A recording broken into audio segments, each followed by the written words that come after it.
As I think you know, because the Prime Minister has taken you through in broad detail, the National Cabinet took some unprecedented steps, huge steps yesterday, to keep Victorians and indeed Australians safe.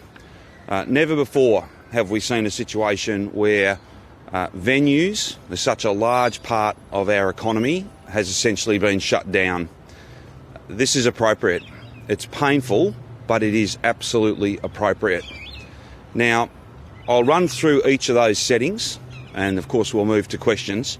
But these bans, this shutdown, includes pubs, clubs, nightclubs, Crown Casino, licensed venues in hotels and pubs beyond that, gyms, indoor sporting venues, places of worship, cinemas, entertainment venues, weddings and funerals. This list is comprehensive. This list basically represents a very big step, a massive step that is essential to keep Victorians and Australians safe. Now, these restrictions will come into force from midday today and will remain in force until midnight, April the 13th. They may well, I think it's fair to say, it is highly likely that they will be further extended beyond that. Now, this is step one, and it's called step one for a reason. There is almost certainly going to be a step two, and maybe even beyond that. The most important thing coming out of last night's National Cabinet meeting, we needed to take a big step, and that's exactly what we have done. Now, if I could go to schools, then I'll make some general comments about the behaviour of Victorians and what we expect and what's at stake here. Schools, as you know, were due to break up. Holidays were scheduled to begin on Friday. There was at least one pupil-free day in the week also. We have taken the decision, and the Chief Health Officer of Victoria is completely comfortable and supportive of this, to bring forward the school holidays and to spend these precious days without kids at school to plan for remote, flexible, distance learning in the event that we need to move to that way of teaching and learning. These days will be very, very important, and the Deputy Premier and Education Minister, James Merlino, will have more to say at the appropriate time when it comes to the different steps that we're putting in place so that our kids can continue to be taught, to learn, in the event that we have to go to that mode. The Term 2 is scheduled to begin on the 14th of April, and people should plan for Term 2 to begin on the 14th of April unless I have advice, medical advice, not to proceed with Term 2 at school. I'm not making that announcement today, but Term 2 begins on the 14th. But holidays begin from the end of the school day today. Now, just before I go to some general comments about what each of us must do to save lives, I just want to make a couple of comments about the forthcoming school holidays. These are not ordinary school holidays. Every Australian has been advised not to undertake non-essential travel. And I'm advising every family that school holidays where kids might be going and staying at friends' places, kids might be out going to shopping malls and doing all the usual things, that is not appropriate. We can't write a rule for that, but it is not appropriate. That is the clear advice. It'll be a very different school holiday than usual, and it needs to be, because if we don't start taking these things seriously, then we will be talking about quite amazing tragedy. Now, many Victorians are doing the right thing.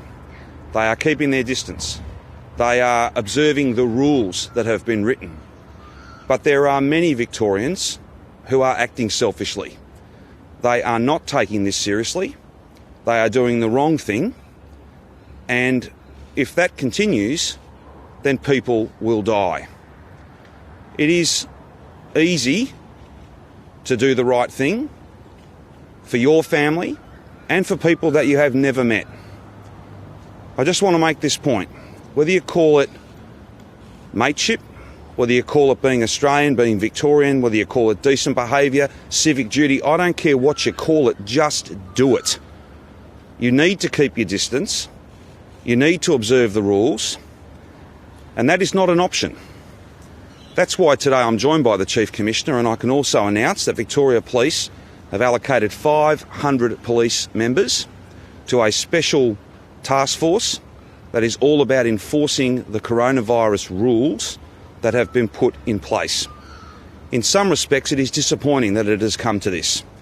But we've seen people on beaches in Sydney. We could just as easily have seen pictures of people in bars and cafes and restaurants and nightclubs here in Melbourne and right across Victoria. It's unacceptable. It will cost lives. It will cost lives. So no matter what you call it, no matter what motivates you, do the right thing for everybody. That's what's at stake here. If we have a situation where this virus fundamentally gets away from us, we will have thousands of people who will only survive if they can breathe with the assistance of a machine, and we will not have enough machines, nurses and doctors to provide that care. I'm not sure whether I could make it any clearer than that. If you need further evidence, turn on your TV. Have a look what's going on in Italy. Have a look what's going on in many other parts of the world.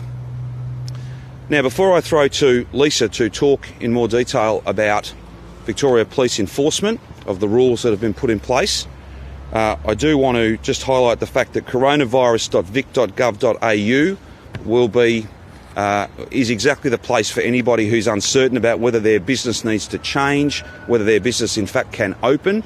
Go to that website. There will be now, and that we'll add to it over time, detailed information about how these rules work. We needed to take a very big step last night, and the National Cabinet did just that. Is it the last step? Almost certainly not. There's another meeting on Tuesday night. There'll be meetings regularly throughout this crisis. I think it's almost certain that we will have more things to say. But at this stage, a massive step has been taken. This will hurt many people. I apologise for that. But this is the only way that we can keep people safe, by flattening that curve, by suppressing the total number of people who finish up with coronavirus, and ultimately reducing the number of people who will die. That's what's at stake. That's how important this is. And I ask every single Victorian to do the right thing. Just finally, by way of example, you won't be able to go to the pub because the pub is shut. That doesn't mean you can have all your mates round to home and get on the beers. That's not appropriate. It's not essential. It's not needed. And all it will do is spread the virus. If you want another example, we had a case last week where a group of people, a dozen or so, went to a dinner party. As best we can tell, the dinner party started with one person who had the coronavirus. By the end of the dinner party, almost everybody at the dinner party had the coronavirus. This spreads rapidly. If people simply behave as normal, if they don't take this seriously, if they act selfishly, then people will die. I can't be any clearer than that. I also say many are doing the right thing, and I'm very grateful to them for having the welfare of others, the welfare of all of us, front of mind. That's your civic duty. That's what's most important, and that's what must be done.